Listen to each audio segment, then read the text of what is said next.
한국의 경찰이 세계 최고의 명예로 선정되었다는 소식이 전해졌습니다. 전 세계 194개 국가가 가입된 국제형사경찰기구가 인증하는 순직경찰관에 대한민국 경찰이 최초로 선정되었죠. 6일 경찰청에서는 지난해 공무수행 중 순직한 이종우 경감과 유재국 경위가 인터폴로부터 그 공로를 인정받아 한국 경찰 최초로 인터폴 순직경찰관으로 인증받았는데요. 한국 최초로 글로벌 경찰 영웅 반열에 올랐습니다. 이날 김창룡 경찰청장은 경찰청으로 유족을 초청해 인터폴에서 발급한 순직경찰 인증서를 직접 추서했는데요. 추서식이 열린 날은 고 이종우 경감의 순직 1주기이기도 합니다. 2020년 이후 인터폴은 현장에서 순직한 회원국 경찰관의 영예를 드높이고 업적을 기리기 위해 194개 회원국에서 발생한 순직 사례를 취합해 공로를 심의하고 인증하는 제도를 실행하고 있죠. 경찰청은 고인들의 숭고한 희생을 기리며 국민의 안전을 위한 경찰 정신을 알리기 위해 인터폴 순직경찰관으로 인증해줄 것을 인터폴 사무총국에 요청했는데요. 이에 인터폴에서는 우리 순직자 2명의 업적을 높게 평가해 순직경찰관으로 인증하게 되었죠. 인터폴 순직경찰관은 레바논, 멕시코, 미얀마, 니카라과, 시리아에 이어 한국 순직자를 포함하여 전 세계 7개국 19명이 되었습니다. 이번 한국에서 인터폴 순직경찰관으로 인정받은 고 이종우 경감은 강원경찰청 춘천경찰서 서부지구대 소속으로 2020년 8월 6일에 인공수초섬이 떠내려간다는 신고를 받고 출동했는데요. 그는 수초섬을 고정하는 작업 중 순찰정이 전복되어 순직했습니다. 고 유재국 경위는 서울경찰청 생활안전과 한강경찰대 소속으로 한강에 투신한 실종자 수색에 투입되었는데요. 수중구조물 인근에서 수색 작업을 벌이던 중 빠져나오지 못해 2020년 2월 14일 순직했죠.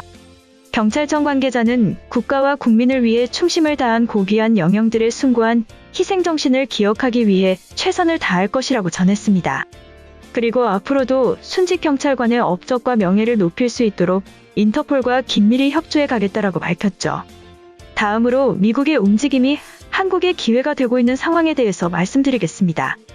미국 바이든 행정부가 자동차 연비 규제 강화와 2030년 전기차 판매 비중 확대에 나섰었죠. 이에 국내 2차 전지 관련주들의 수혜에 대한 기대가 커지고 있습니다.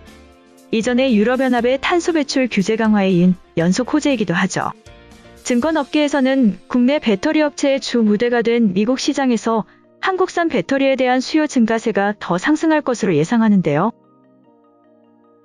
6일 증권업계에서는 5일 바이든 미국 대통령이 2030년까지 미국에서 판매되는 신차의 절반이 친환경차가 될 수 있도록 노력한다는 내용의 행정명령에 서명한 것을 놓고 관련 수혜에 대해 기대감을 표현했습니다. 바이든 행정부는 트럼프 정부가 사실상 자동차 연비 규제를 없앴던 것을 다시 부활시켰죠. 이는 신규 판매 차량의 평균 연비를 2020년 1리터당 17km에서 2026년 22.1km로 상향 조정하는 내용인데요. 동시에 2030년까지 전기차 판매 비중을 절반으로 늘리겠다는 목표도 세웠습니다. 이 목표는 매년 전기차 판매가 평균 40% 이상씩 늘어야 달성 가능한 수준이죠. 한병화 유진투자증권연구원은 상하원 모두 전기차 보조금을 늘리는데 긍정적이라는 점까지 고려하면 2022년 미국의 전기차 판매는 유럽과 중국을 웃도는 45% 수준을 기록할 것이라고 예상했습니다. 중국의 CATL을 비롯한 배터리 밸류체인은 중국의 내수 시장과 정부의 지원을 등에 업고 높은 밸류에이션을 인정받아왔죠. 중국 CATL의 시가총액이 220조 원을 넘기는 동안 국내 배터리 3사의 시가총액 합계는 130조 원이 되지 못했던 이유인데요. 특히 핵심 소재인 분리막만 보더라도 중국의 창신신 소재 시총이 45조 원이지만 시장 점유율에서 밀리지 않는 한국 SKI 테크놀로지의 시총은 15조 원에 불과했죠. 이번 미국 발표가 중국과 한국 배터리 업체 간 밸류에이션을 축소할 발판이 될 수 있을 것으로 증권업계는 전망하고 있습니다. 미국 전기차 시장은 한국 배터리 업체들이 제네럴 모터스, 포드 등과 배터리 합작 공장을 만드는 등 주 무대로 삼고 있죠. 유럽 자동차 업체도 미국의 전기차 공장 건설을 해야 하는데요. 국내 배터리 관련주들의 미국 진출 속도가 빨라질 수 있는 환경입니다. 다음으로 일본이 한국에게만 생트집 잡고 있는 소식에 대해서 전해드리겠습니다. 일본 후쿠시마산 식재료의 거래량이 감소한 것이 도쿄올림픽에 출전한 한국 대표팀 때문이라는 어이없는 주장을 하고 있는데요. 가오쿠신보는 4일 후쿠시마, 흙 묻은 수도권서 거래 감소, 첨가점 원가로 버텨라는 제목의 기사를 보도했습니다. 가오쿠신보에 따르면 수도권의 대형 슈퍼마켓에 공급하는 후쿠시마현 고리야마산 파의 거래량이 급속도로 감소했는데요.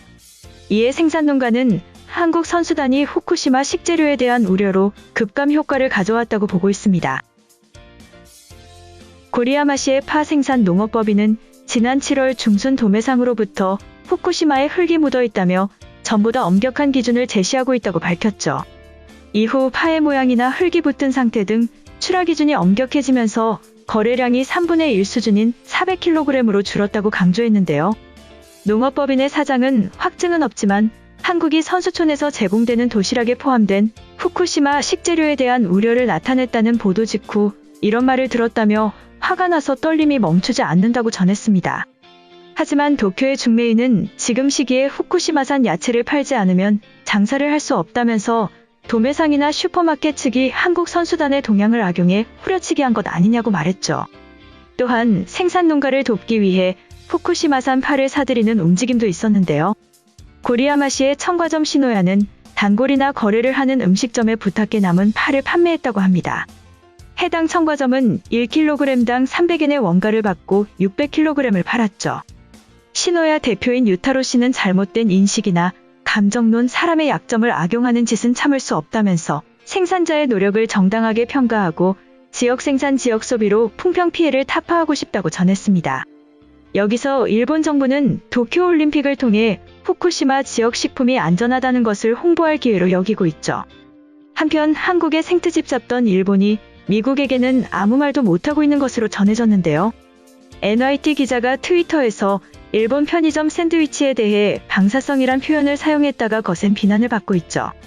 5일 허핑턴 포스트 등에 따르면 뉴욕타임스 소속으로 일본에서 도쿄올림픽을 취재 중인 기자 타리크 판자는 지난 2일 트위터에 자신이 일본 편의점에서 산 샌드위치 사진을 올렸습니다.